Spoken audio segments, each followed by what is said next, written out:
that you serve, the number of years that you've been in the business, and Amber, you can kick it off. Awesome. Thank you for having me, by the way. I'm flattered, truly. Amy, can't say enough about you. I mean that genuinely. My name's Amber Castles. I work with Century 21 New Millennium in I'm going to call it the Northern Virginia market, but I'm sitting currently in our Gainsville office, but I live in Warrington, so I'm just a little further south of here, but serve pretty much anywhere about an hour to an hour and a half radius of this little area. So we go anywhere for our referrals. And Alex? I'm Alex Wolking. I am in the great city of Chicago, Illinois. I am not in the suburbs. I'm not Chicago adjacent. I am right downtown. I am currently sitting 2 blocks north of Wrigley Field. And I'm with Keller Williams One Very Chicago. cool. Nice. Thank you. How many years have you guys both been in the business? Too damn long. It'll be 14 years. Yeah, I licensed in 2013. So Okay, good. math, yeah, 12 years. Yeah, it's almost like a prison sentence when you tell people how long you've been in the. So I'll start with you, Amber. What do you feel like you do really well? Um, I love this question because if there's one thing I've learned about building a business, it has nothing to do with what you sell. It's absolutely about the relationships that you build and how you connect with people. One thing I would say I do very well is I connect well with people. I've become very relatable. I understand situations. I listen. Those conversations are always sometimes challenging, depending on what somebody's going through, if they're buying or selling. But to be able to say, I heard you say, this is what you need. I heard you say, kind of wrapping up the conversation to be like, I heard you, I'm listening, and this is what I took from that. But just any ways to connect with people, anyway. Yeah, love that. What about you, Alex? What do you feel like is your strength that you do really, really well? Well, if this morning is no indicator, it's adaptability.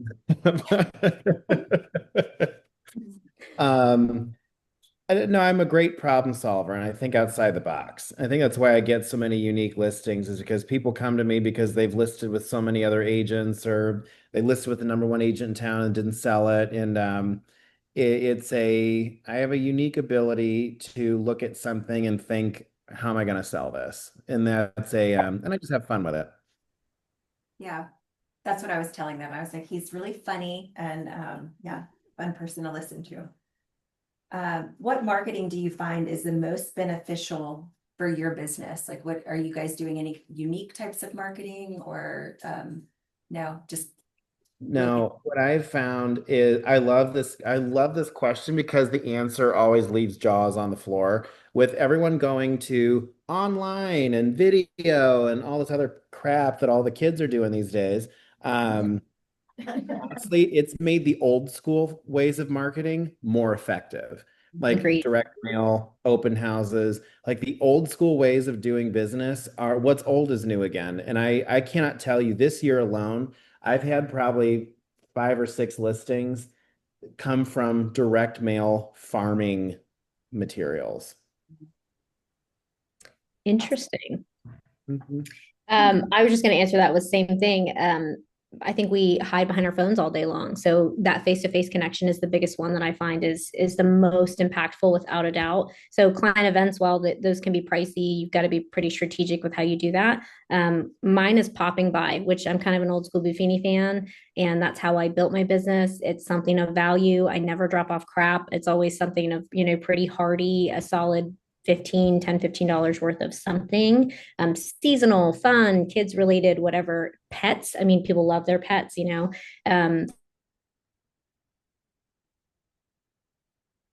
a way to spoil the things they love and builds the relationship. But that face to face, it could be 5 seconds. It could literally be me and their Ring camera, which is awkward. I'm sure I have lots of video of that. That would be a great little reel you could put together. But just getting in front of them in some capacity is huge. Yeah. So adding value and actually connecting instead of Yes. just like being on your phone. Any flops, anything that you've tried that was a total flop, like a cautionary tale? Zillow ads. Yeah, this one too. Waste of damn money. Ditto, Amber, for you. Honestly, a majority of my business comes from word of mouth and referral, and I'm so grateful for that. But I will also tack on to the fact that I just think, generally speaking, if you're paying for some form of a lead, be very prepared for what you're going to deal with as far as that lead goes. It's just not the same resource. And that's one of the reasons that I'm so adamant about connecting with people and getting referrals from my own sphere, because I know that I trust them. I know that I'm safe with them. I don't even have to question who these people are or if they're qualified, because typically when those leads come in, they're much better quality. Is there one thing that you've implemented in your business or your life in general that you feel like has been a game changer just in the last year? Like, when you're setting your goals for the year, was there something that you've you've really implemented that you feel like has made a difference? Alex, you have something? Go ahead. Firing people. Yes. No, I mean, everyone has these hokey answers like, oh, I did this. Oh, I time blocked. Oh, I took time back for myself. I got rid of all the clients I hated. Like, I cut them out of my life last year. I mean, I averaged like I would fire maybe one client a year. Last year, I fired six in 45 days. Like, Oh, you're gone, you're gone, you're gone, you're gone. I ain't got time for you. You're wasting my time. I actually told a client that she was wasting my time. I mean, Tracy and I go way back, and she knows I'm very unfiltered, but I really took the gloves off last year, and I haven't stopped. And let me tell you, I am a happier person as a result. My business is yes. way more enjoyable. All those, and actually the fact what it does is getting rid of the assholes because I try my hardest to run an asshole-free business. And the thing that I really have stuck to, and I actually tell clients, I have to like you and I have to like your house. And if I don't like both, I don't take you on as a client. And guess what? Same goes for me. You have to like me too. Yeah. And it's a and I tell people like if at any time you're unhappy with me, you can fire me. Please fire me because I probably want to fire you too. But I just have a very no holds barred, unfiltered approach to life and business. And what I found is that it actually has attracted more people that want to work with me because of that. And when you get rid of the assholes in your business, you can give your time back to the clients you love. And the clients you love are the ones who are going to refer you the most. So that was the biggest change I made, and I am happier as a result. Good. Yeah, It that's almost great. gives you momentum. That's actually a great, yeah, I got to take a page out of that playbook, honestly. I had my biggest year in GCI and volume last year, and it was not my biggest year in units. I had my Oh, highest wow. average sales price I ever had last year, and it's still growing. I mean, my average sales price went from 650 to 800,000, and this year we're already at 850.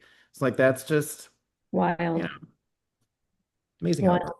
It And so is. is that just a result of what would you say? How are you increasing your price points? Are you doing anything strategic or besides? I really leaned more into farming high-end areas that already knew me but didn't know me. Didn't know me well. It's like they Yeah. knew my name, they've seen my name around the neighborhood. I've sold one or two houses in the area before, but really driving home the marketing and getting it out there more. Well, that was a big one. And then just showing my face. Everybody in my neighborhood, like I can't go to the grocery store in my gym clothes because people know me. It's like, oh, you're like always on. But that's so I started going to different grocery stores and gyms down the street. One, because no one knew me, but two, they don't care what I look like there. So, That's great. I love that.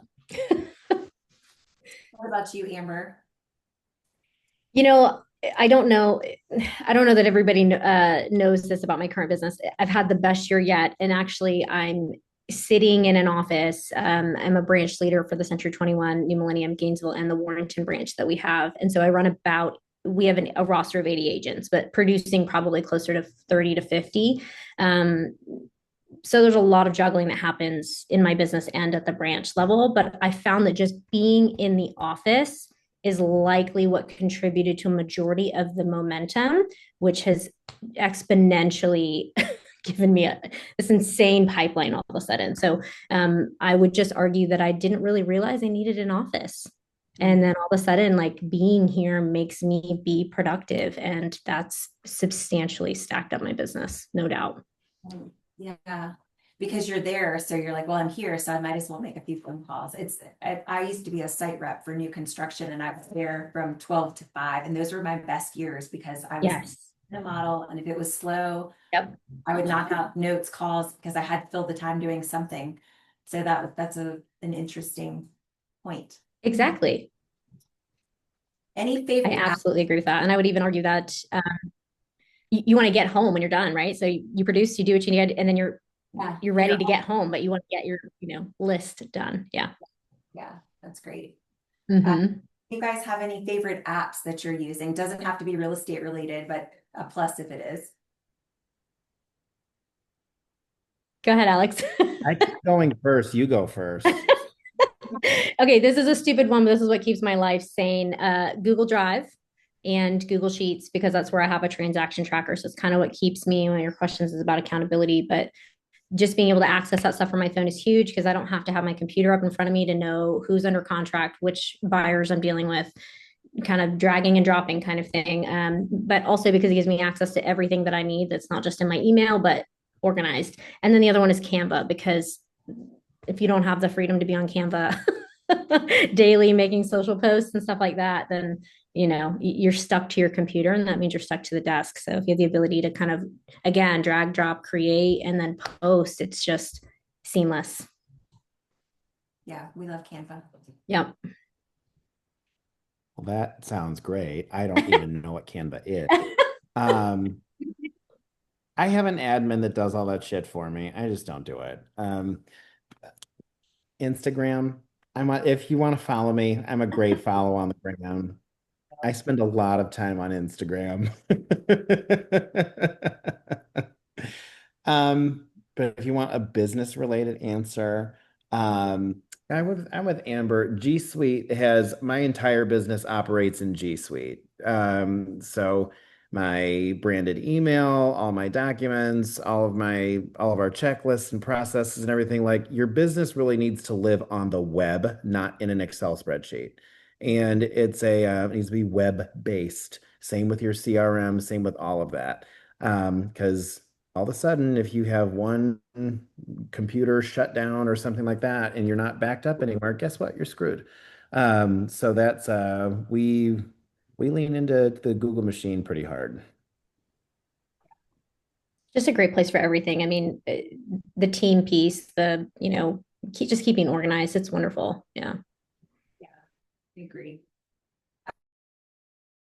To And it's Alex, free, having you know? your admin do the Canva part, we have the same thing at our office, but do you guys have a team that you're working a part of? Are you a single agent? Do you have staff, like an admin? Like how are you guys running? I just have one full-time admin, and then we have a cyberbacker that does our social media stuff. Yeah. Simple. Smart. I have a transaction coordinator, basically ratification to close essentially, and just connects everybody. So once it's ratified, goes to the lender, title companies, make sure that everybody's in the right place. The hardest part I find with those though is that not everybody CCs the transaction coordinator. So a lot of misinformation. That's probably my biggest challenge with it.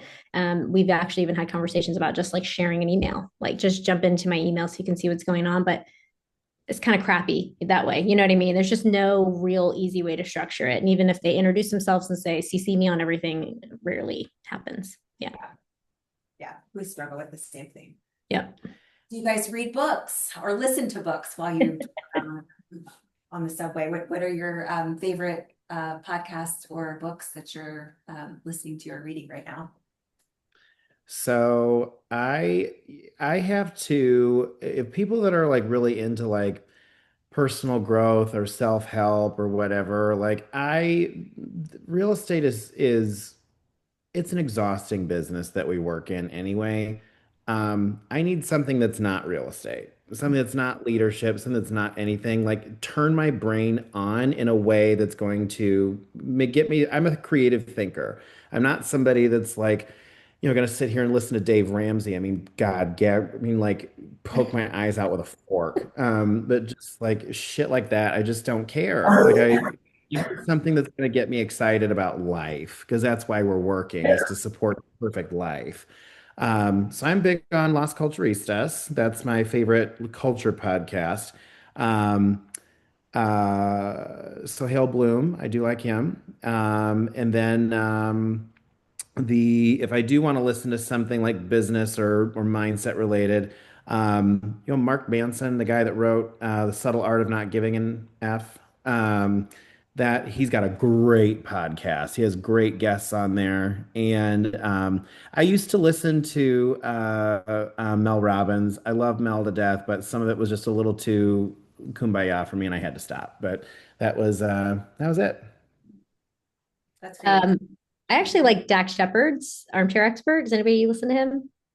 He's No. pretty good. Yeah, that's kind of our road trip type of podcast. The other one I like is Hidden Brain.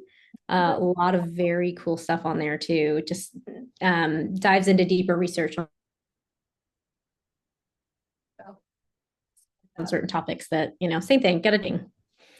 But as far as a book, I wrote this one down, The Compound Effect. If you're new to real estate or just in general trying to understand the business piece, compounding it truly just is about it's not success doesn't come from like these breakthrough moments. It comes from consistent daily habits. And I can't stress that enough. Like you have to change your mindset because it's all about building the right consistency in your business and in your day. Not to be one of those like inspired, business guru, whatever. But the truth is I found a lot out of that book that made me go, okay, if you're going to do this, you got to do this right. And right doesn't necessarily mean spending big money or doing something that's extravagant. It's really just about the little bites that you take in your daily business. So I thought that was big. Amber, who is the other person besides Dak Shepard you This follow? is the second Oh, podcast. Hidden Brain. Hidden Brain. Yeah. Hidden Brain. Yeah, really good stuff on that. Just opened your eyes to things that you may not have, thought otherwise. Always learning, right?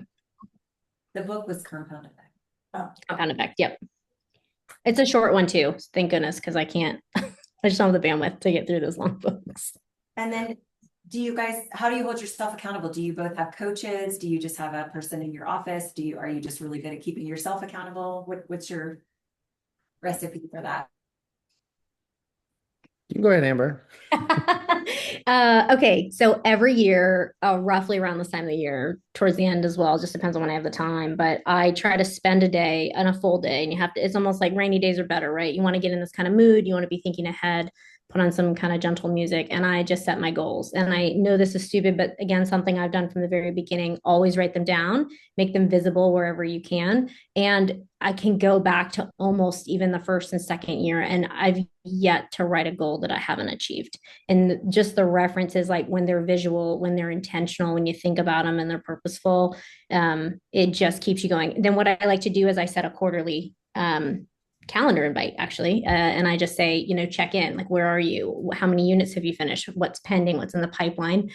How are you going to continue to grow? And then you kind of start thinking outside the box too as you get into the year. Maybe you're dealing with market shifts or whatever, and you're trying to determine, how to pivot. But that and my transaction tracker. So I started. Is anybody familiar with Burl Workman? Actually, Alex, you might be, because I think he's from your area, or at least out that way. He's just very systems based, and it's team specific. So he created a transaction tracker, which is just literally a spreadsheet. And I go and I've got a tab for my pending transactions. I've got a tab for my closed transactions, and I go all the way back to 2018. So I can tell you every single person I've closed all the way back to 18 who's currently active as a buyer, my current listings, and basically just drag and drop, sit it on my closed tab. And so that tracker is just it's like having the sticky notes in the office, right? But it's just what keeps me checked in all the time, figure out where I am. So that's great. So you don't have No. You hold yourself accountable. Okay, good. I kind of am the coach for the office. So I mean, it is nice to have these because I truly like Alex, I'm learning a ton from you. And I know that's silly, but I always think we have to step outside of what we do on a regular basis and see how other people run their business. But a big one for me too is take the best agents to lunch. Like pick somebody that you admire in your market and ask them, pick their brain. Most of the time, they're willing to share. I had a lady I took to lunch that's, I mean, a huge producer here. And she said, I've got like a systems email. And I was like, what do you mean? She's like, I've got like a next steps, like here we're ratified, here's next steps. And it was things I didn't even think about, like insurance stuff and just, utilities. And just, I don't know, she structured it beautifully. And I was like, I'm using that. Right. So somebody else has already kind of created the wheel, then don't don't spend your energy there. Yeah. What about you, Alex? Yeah, Amber's point is great. Of like, there are so many people who've already built the wheel. There's no sense in rebuilding it yourself, and that's the problem where some agents get too creative. They get too in the weeds on something, and then they don't Yes. actually end up executing anything. 100% execute Um, always. and they just feel like it creates unnecessary busy work to make themselves feel busy. But that's what it is. And I don't operate that way. Oh, Um, like just get it done and you'll fix it later and you'll fix it on the next one. Because guess what? Real estate's not life threatening. You're gonna be okay. Chill. But the I do have a coach I've worked with for 9 years now. He's my old team leader from my previous Keller Williams office, and he's kind of been with me in lockstep as I've grown over the last, 9, 10 years. And I wouldn't say I don't accountability is kind of a loose term. It's a if you're thinking of, well, what do I do to show up every day and what's my routine and what are my benchmarks I have to hit? Sorry, I should not be on this panel if that's the answer you want me to give. The the no, I mean, there's just certain goals that I have in place, but they're goals that are mine. The worst thing, if you have a team leader that has sat down and told you, take your goal and double it, that team leader should be fired immediately. It's not their goal, it's yours. So I sit down right about this time, actually, probably on Saturday. I'll sit down, I'll watch the Joan Rivers documentary, A Piece of Work. If you haven't watched it, it sounds funny, but I'm telling you that I've learned more about business acumen from that documentary and how she ran a brand. It is remarkable how incredibly exceptional Joan Rivers was as a businesswoman. So watch that and watch how she works. It is incredible what she was doing in her late 70s. And so I always sit down, I do my business planning, but I really think about what it is I want out of the next 12 months and want out of my life and business. And then I just go do it. Because if you actually want it, you don't have to be held accountable. Like you'll actually get excited about your goal. If you're looking at your goal and you don't get excited, or if you look at it and get excited but don't know how you're going to do it, you're in the right spot. That means like I want to do this. I want this for me because you're tied to what the end result is going to do for you. Then just find a coach to help give you a roadmap and make sure you're hitting the right benchmarks at the right time. And of course, you'll fail and you'll fall flat on your face many times. Lord knows I have. But it's if you set a goal that looks really good on paper and year after year you keep not hitting it or not even getting within 70 to 80% of that goal, then it's not the right goal.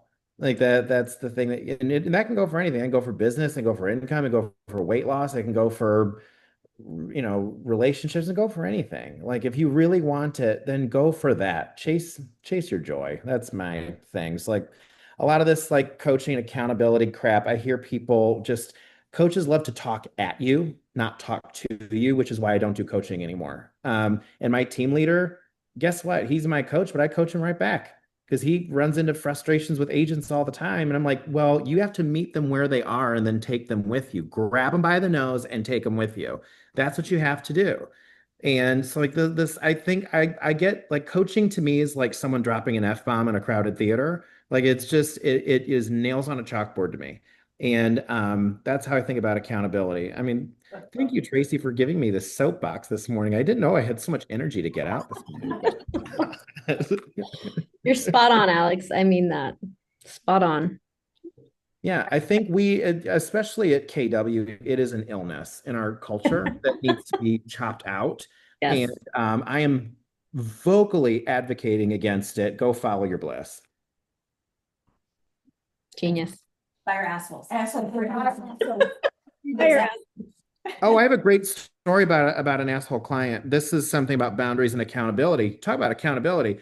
I had a client who was one of the biggest jerks I think I've ever worked with. He was a tech finance bro, self-made at like 35. Well, I've helped him a couple times. Well, this last deal, I fired him. And because I had put up with enough of his abuse, and I was like, I try really hard to run an asshole-free business, and you're not passing that rule right now. And he's like, what do you mean? And I was like, I'm done. This relationship is over. Good luck on your sale. You can work with another agent. I terminated his listing like 5 minutes after that phone call, sent him a cancellation. He just sent me a text back saying WTF. And then about 3 days later, he called me. He apologized. I sent him a new listing agreement and I increased the commission by 1%. And he called me. He's like, what the hell is this? Is this commission rate? That's what we talked about. I'm like, that's an asshole tax. Um, and he paid it. I sold it, sold Stop it it. and he paid, and that's how I got a price drop too.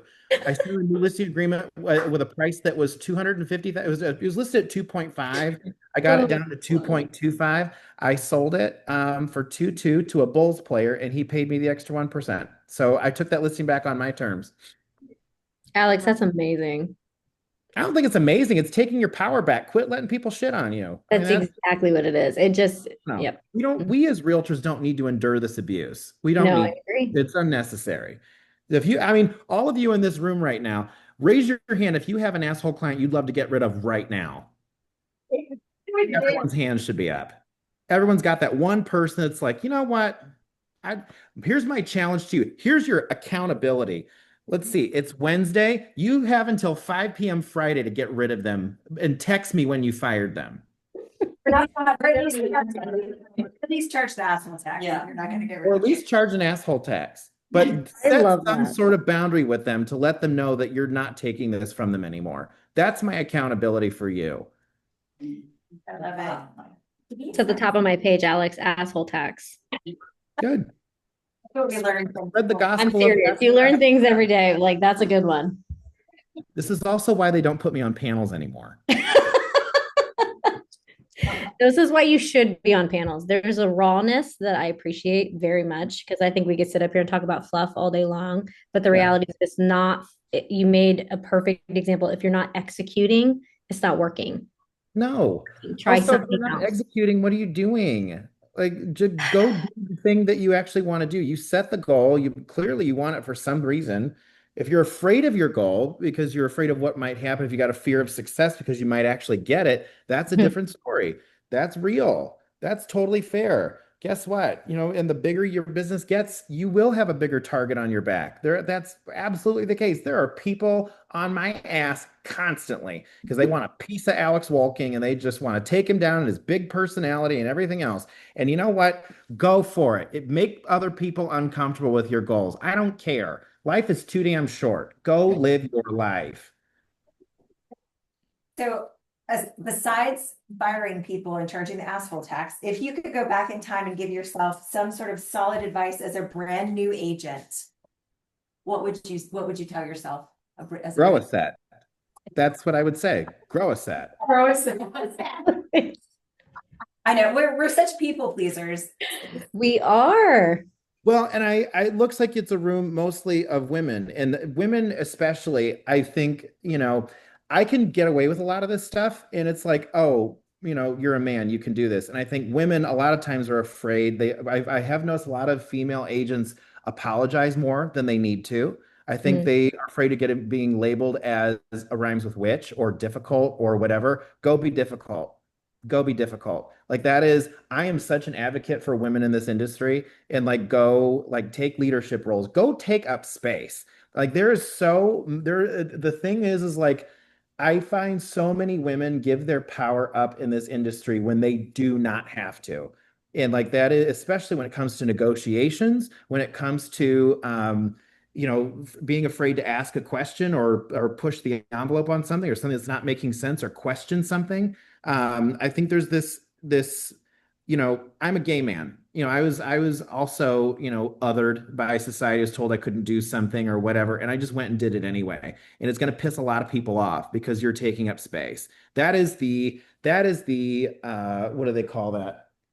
The society that we live in, that is a patriarchal crapshoot. Throw your middle finger up and go take on business. Like, go take it on and take over a market. I'm behind you 100% of the way. I reason with that. I really do. What did I have for this one?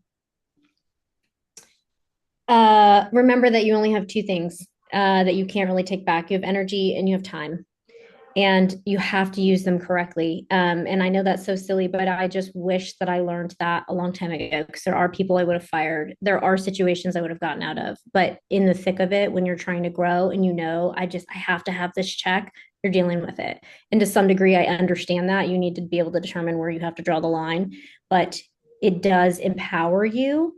And I would say it grows your confidence as a business person as well, to be able to put your foot down about something, but you don't get that energy back. You don't get that time back. And I just saw something the other day, probably on Instagram, about leave a little distance between your capacity and your like absolute max, right? Like, give yourself a little space. And again, we only get so much energy, we only get so much time. I just wish I heard that when I was starting, because I would have run things a little differently. But I was young. I mean, we all are when we get started and try to understand like how to handle the business world, but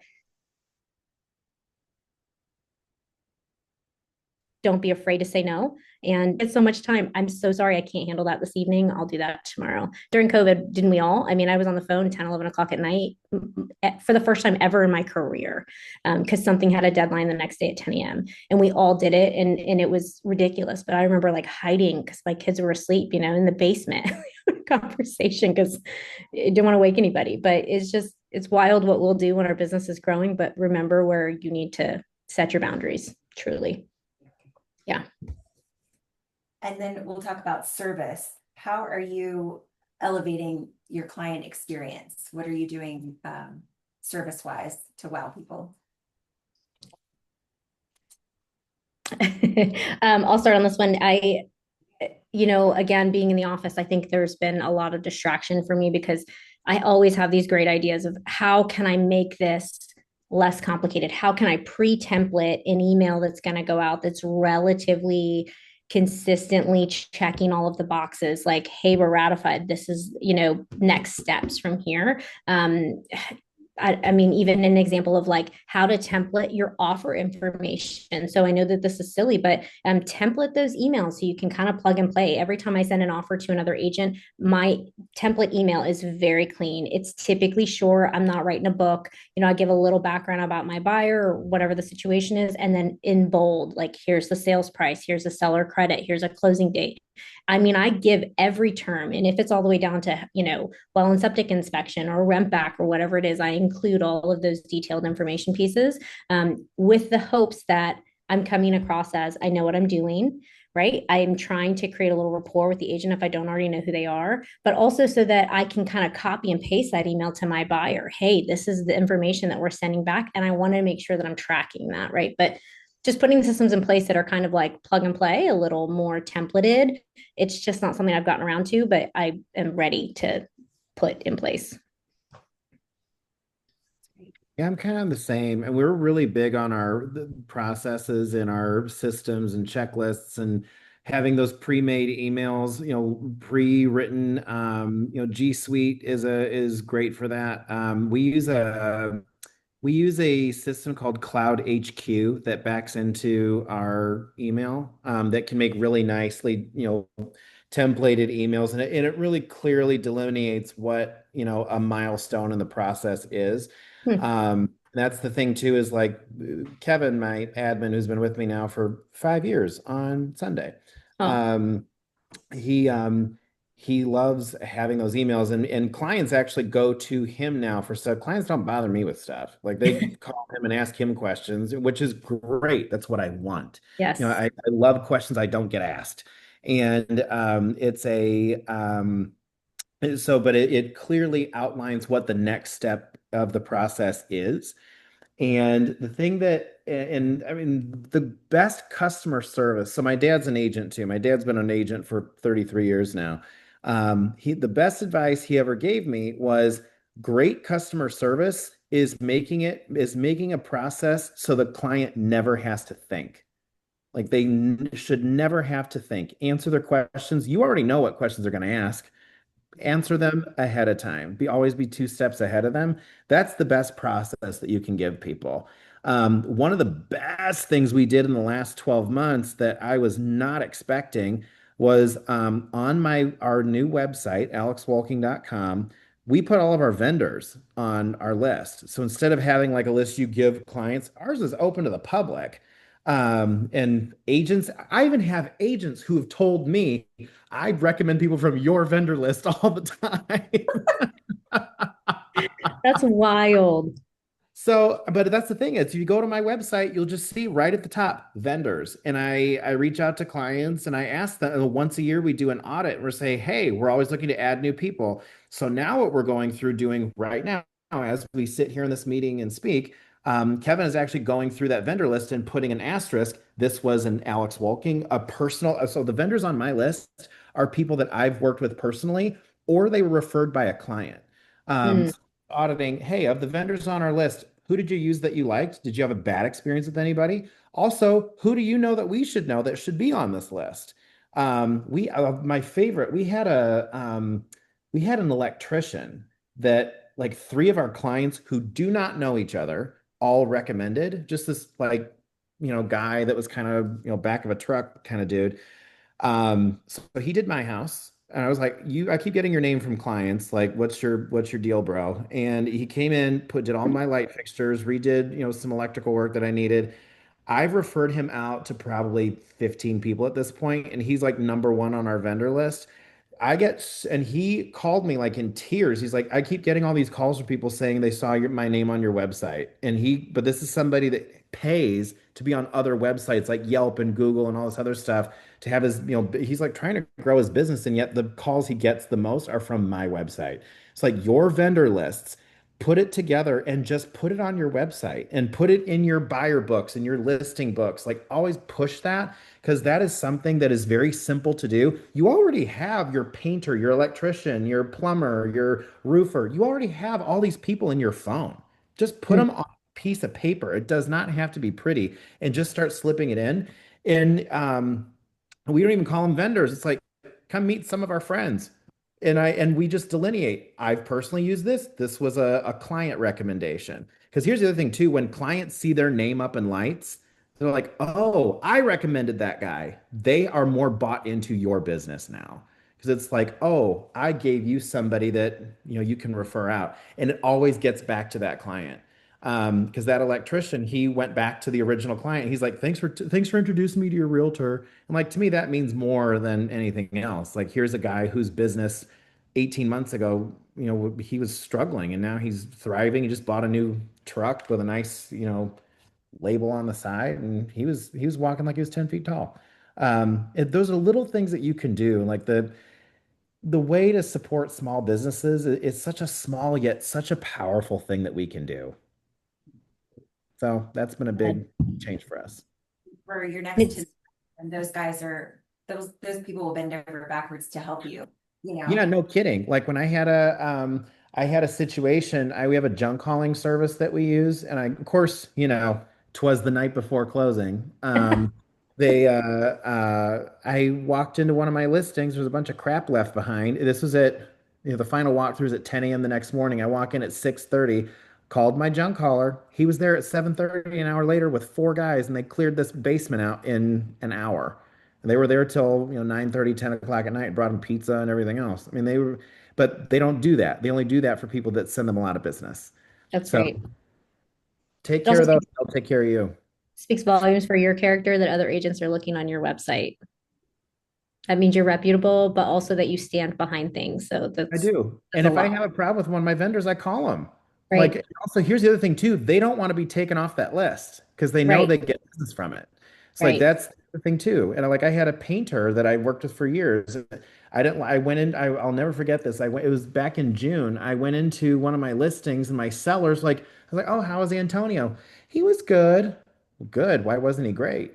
What would have made it great? Well, we didn't like how he painted around the window, and it was like this window right here. I sent a picture of it and I texted him. I said, Tracy's not happy with her window. And her name was Tracy.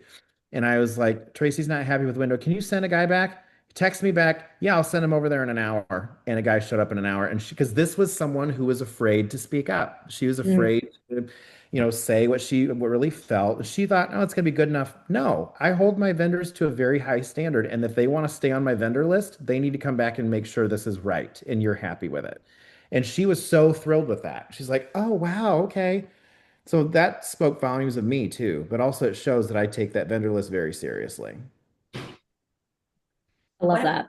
you guys using AI in your business and how are you using it? I'm an AI newbie, honestly. I mean that from in a positive way. I use it very consistently. A lot of times, but when I say newbie, I know that there's other ways to use it in my business. Have got to get I've got to get the time to research how else it can be effective for me. So I'm very open to if there's something I can learn here from that. Alex, you got anything that you use? I literally just used Chat GPT for the first time last night. I'm not even Stop it. kidding. No way. I'm not even How old kidding. are I you? just Can I used ask it that question? 33 going on 70. But yeah, I just used Chat GPT for the very first time last night. Kevin Why? used it all the time. My admin. So what Kevin does, I'll tell you what he does, because that's probably the answer you're looking for. Um, he Kevin is very diplomatic, shall we say, with his email communications. So he uses it as his filter. I usually will type something from the heart, and then I have him read it in my drafts and clean it up to make sure it doesn't sound like, terrible. So, um, that's that filter I struggle with. But the other what I did use it for last night is I had a listing description. I always write my own listing descriptions. I always have. I love writing listing descriptions. I love telling the story of a Yeah. house, even if it's just a two-bed, two-bath condo. Tracy sent me a referral a couple of years ago, and that was the Jen did. This girl had such an eye for design, and I went wild with her listing description. How I didn't get a fair housing violation that listing description, I don't know, but that was because it was pretty raucous. But the what I did do is I used it to help me like find the right words to describe this property. And it was better than anything I could have came up with. So it was great. I was a big fan of that. Also, it was like what we also do. We do a property detail sheet where we have like actually this is what it looks like. We have the ages of the appliances and mechanicals and what kind of service is there, what the foundation material is, ages of the appliances and everything. And we ran it through Chat GPT and asked, is there anything we're missing? What else would a buyer want to know? And it actually pointed out some flaws for us. Like, oh yeah, we want to know this, we want to know that. Okay, we even ran it through Chat GPT and we asked, what would an insurance company want to know? Because then we can turn this into a report that can be given to the insurance agent. So that was something else that was like, oh, look at that. So Interesting. yeah. And when I wrote the description last night, I also asked ChatGPT, my new friend, I was like, hey, can you also make sure that this is keyword optimized, this listing description. Make sure that if you're using it for a listing description, make sure it is search engine optimized. And that's what I wrote in there. And it spit out a listing description I never would have came up with on my own. So it was Hmm. that was pretty cool too. It's great for like social media captions. Like I'll just say, give me an engaging caption. Like give me something that's gonna like actually get somebody to flip through the carousel photos or watch the whole reel. Like I don't want it to just be like, for sale, 3 bed, 2 bed, whatever, you want to like really capture them. So that's fun. Yeah, I used it for a marketing plan for this 1900 row house, and it came up. It was beautiful. I just Yeah. didn't. It's Awesome. amazing. It just gives you I mean, I hate to say that it's like a resource, but at the end of the day, sometimes we just don't have the brain power to dig that deep for Yeah. that very vital information, whether it's just the way you phrase it or the structure of the sentence. Either way, that's a big part. We're marketing specialists, like we have to know these things. And if we don't, there's Chat GPT. Yeah. We're going to open the floor up for questions. Anybody have any questions, including you, Drew? Anyone? These guys. I have one, it's escaped me. All right, so I have a question. So, Go ahead. in like our market, our listings are staying on the market longer. So sellers are losing their shit, like losing their mind. Um, and everyone's like, so are you seeing that in your markets, and how are you reacting to dealing with sellers being crazy? I'll tell you what's happening here in the Northern Virginia area. It's very interesting because generally in most markets, and it's very dependent, real estate is super local, right? I'm talking neighborhood, price point, area, school zone, right? Like, I mean, it could be very specific. Where we find that there's relatively a decent amount of inventory, meaning just more than one or two options, like there's been in the past. What a lot of my buyers have been saying, what I've been hearing them say, I won't make this move unless I can get that house at this payment. I don't have to move, but if I need to, this is what it needs to look like. So, really, my spin to that with my listings, I've got 3 on at the moment and 3 more in the pipeline that come on at the end of the month. But it's setting an expectation, right? We need to bridge the gap. Sellers are not willing to do that extra 10, 15, $20,000 worth of work. They don't want to replace the roof. They don't want to do the carpet or the paint, whatever it might be. And the buyer is basically saying, in order for me to spend this money, in order for me to make this move, in order for me to pay this payment every month, it has to be done, and I'm not paying it out of pocket, right? So I just find that you've got to become a better negotiator. Again, I'm going to say this and it sucks, but COVID's gone. We're back to 2019 markets in most areas, and we have to learn how to negotiate again. And we've got to learn how to be very clear. Again, put your foot down, right? This is a non-negotiable, and I'm happy to try it without, but I will tell you, we need to set a deadline, because if you get beyond this date, that price isn't going to work and this situation isn't going to work. And then if you're okay to pay for pictures again, I'll line up a vendor to replace your carpet and do the paint. If they're not willing to do it, find, this kind of, because the thing that I'm learning is sellers just think that this is 2001 again, or 21 again, and it's not. And buyers are maxing themselves out to make this make sense most of the Yeah. time. Yeah. Alex, do you have a different market, or is it similar? Very. We have no inventory. Like we're still pretty fortunate. I mean, now instead of a property selling in 3 days, it's selling in 10. So, that's like really slowing down over here, but that's the It is wild to get through a whole first weekend though with no offers. I don't know if anybody else has experienced that, but it's like, oh my gosh, I thought we were going to have 2 offers in hand. And then you get to the second weekend and you're like, this is yeah. kind of weird. I mean, Chicago was also just rated as one of the least volatile housing markets in America. Like we were ranked number 3. So we're still going pretty strong over here, but the pendulum always swings. But the thing that I always, when I sit down with a seller, is you have to put the data in front of them. The best data you can print off. I love if you print off and show them MLS sheets, sure, that's fine. My favorite thing to do is I print out the MLS like one line summary that shows everything in a certain neighborhood or price point or whatever. And I love to point out to them, look at the status of these: active, under contract, active, active, active, active, closed, active, active, active, closed. You see, and this is from the last 12 months. There's only 2 that have sold. You can get into absorption rates, and that's fine. But sellers don't know what an absorption rate is. Like, talk to them in plain terms that they're going to understand. They don't do this every day like we do. And the thing that I see so many agents do is they like talk over their sellers.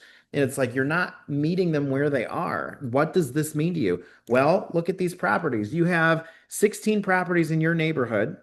Five of them have closed. And look at the closed dates. They closed before June 1st. They were in the spring market, different time of year.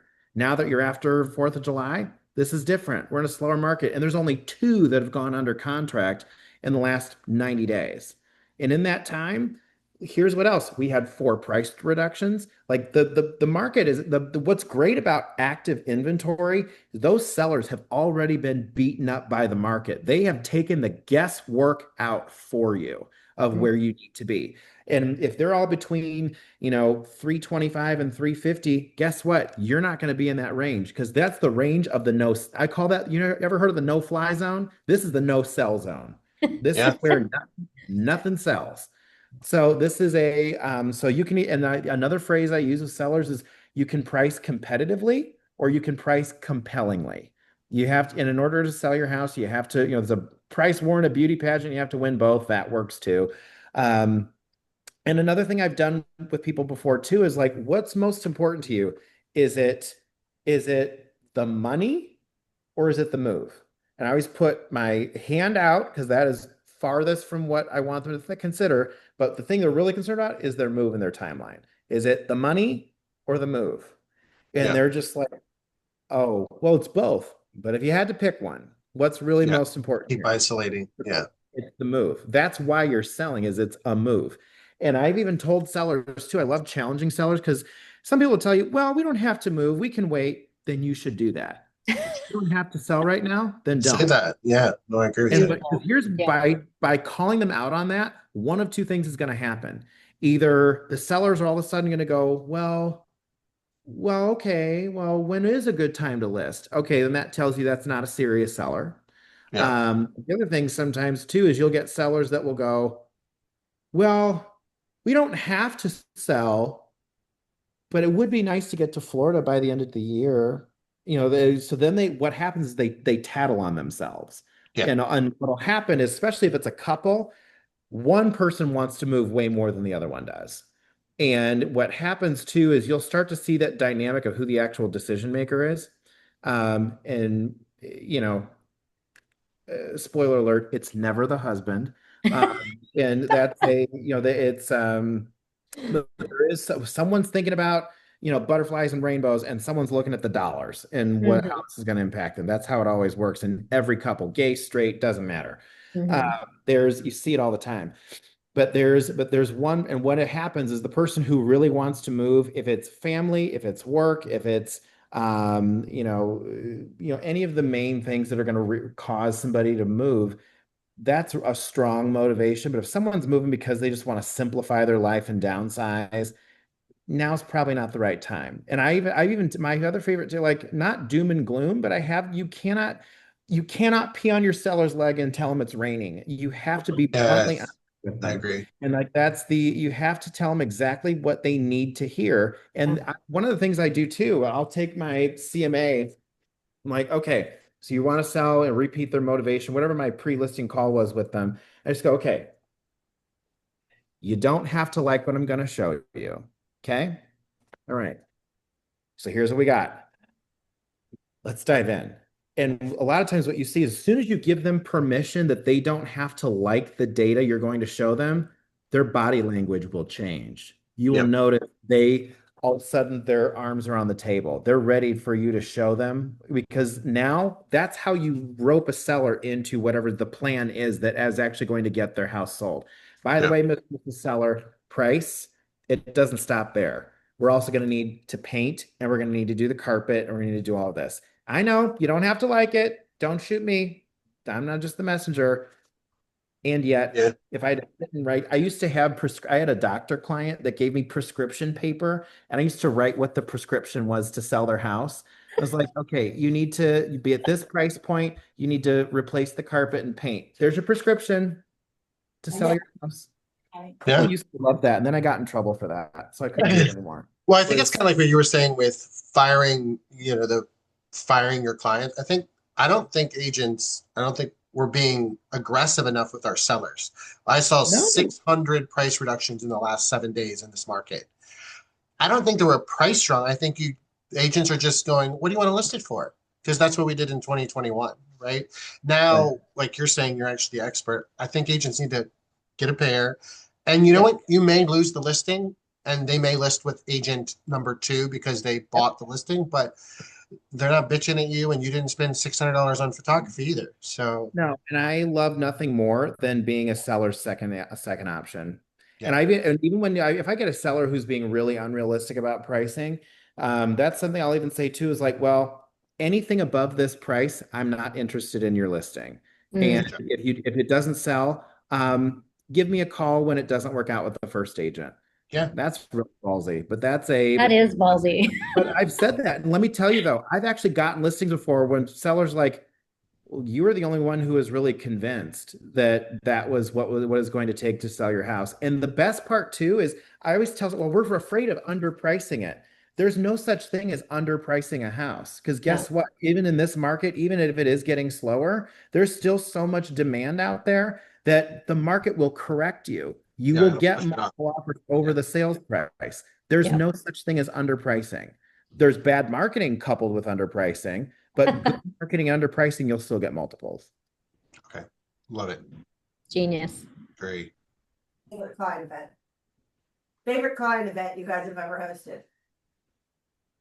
Say that again. Favorite client event that you've Oh. hosted? Most successful? So every single year, without fail, I do my pies for Thanksgiving, which I know is such a Buffini thing, and I feel like it's so old school. But I promise you, everybody in my market would pick up the phone and call me and ask me if I was still alive and still in real estate, if I did not deliver or offer them a client pie pickup somewhere. They're Costco. They're $6 to $17 depending on which pie. I let them choose. They fill in a Google form. There's pumpkin, apple, or pecan. That goes out like end of October, actually, which holy crap, because yeah, anyway, here we are October 1st. I'm like, oh my gosh. But that form goes out, they fill it in November so I can get the order into Costco, and then I go pick up. I bring them back to my office. They all know they can come pick up here. It's typically like a kiss and ride situation where they come in, give them a hug. Hey, so good to see you guys. Hope everybody's okay. They get a pie, they leave. And then there's like typically a line of people. And I've kind of trained my people at this point, but they like line up out the door. An incredibly successful thing. I probably spend $1,200-$1,500 on pies every year. Without a doubt, 3 to 5 referrals comes out of that every time. In fact, I've learned, again, you do these things and you learn, and you can't expect perfection the first time. You just have to execute. You just got to do it. If you start low, that's not on you. Yeah. You're getting them a pie. That's the point and the purpose. But when they show up now, I've got a pad and paper because I'm like, hey, they're like, hey, can you change our auto email? We want to go up to the, oh, hey, my mother-in-law is going to be joining us now. So I'm like writing stuff down because this is their interaction with me, even if it's like a 10-minute little conversation. And then they read the room, right? There's other people standing there waiting to talk to me. And so it's wonderful. I have to tell you, it's the best thing I do. And it happens right around the holidays. It's my way of saying thank you very much. And I've learned this year, I think I'm going to go above and beyond and do little ornaments and stuff for basically for that year if they've purchased a home from me. So they can say, welcome home, and I'll say 2025 or whatever on it. And they'll get that with their pie. But just the smallest things, I promise you, getting in front of them, vital. Yep. A lot of my business is in my neighborhood and that I also farm. So I'm also on the board of my neighborhood chamber of commerce. They do a big casino event every year. That's one of their biggest fundraisers of the year. I sponsor that and they give me 40 tickets to give away to clients. And I mean, the invite went out, and just since we've been here, I've had one, two, three, four people text me if they can have another ticket. That's, and guess what? I don't have to plan it. I just write the check, send out the invite, and I don't have to do anything. I used to do the pies.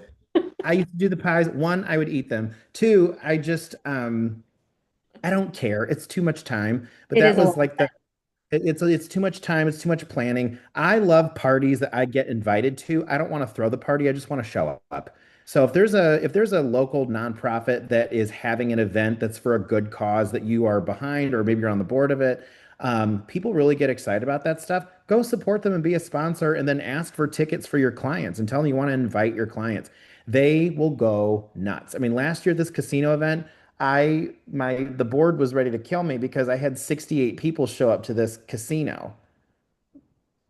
Well, what a problem. So sorry. Sorry. And then they had the little dice pins that lit up so I could see who all my people were. Best part Oh, was I had people coming up to me because I had my name tag, the like, board member or whatever. But I had my name tag and people kept coming up to me like, "You're the guy who has all the people wearing the light up dice." Like, yep, those are my people. And I usually get one or two listings out of that. Just people from the neighborhood that are like, "Oh yeah, I've seen your name," and it's good brand recognition. It kind of you hit a lot of dominoes doing it that way. But I have to run, so I have my next showing coming in here. But it was lovely meeting you all. Follow me on the Instagram. Thanks, Tracy. Thank you, Alex. hi, Alex. Yeah. He's great. Really Thank you so much for your time too.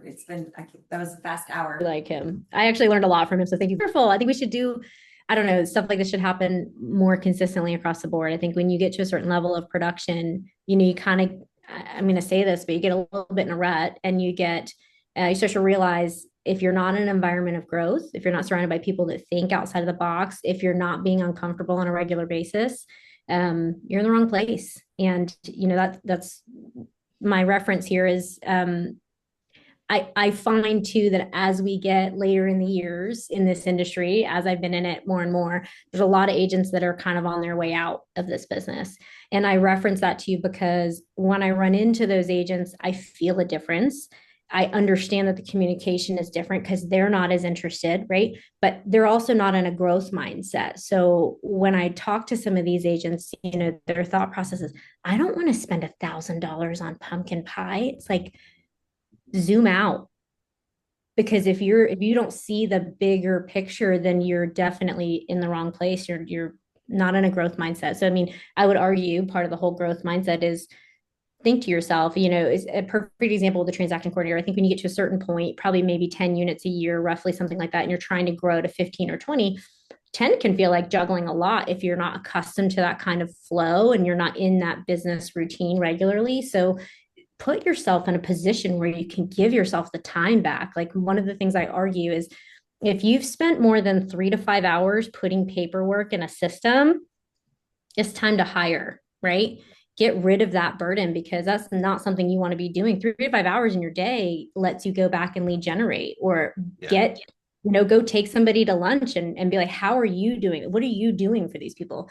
And this is funny, the reason I say the whole take an agent to lunch, the one that was such a heavy producer in our very short time frame, we met for like 45 minutes, scarfing down food, kind of in conversation. And she said, I've changed my mindset. She said, I just give now. And I was like, what do you mean? She lives in a very prestigious neighborhood here. I mean, it's very small. She's very well known there.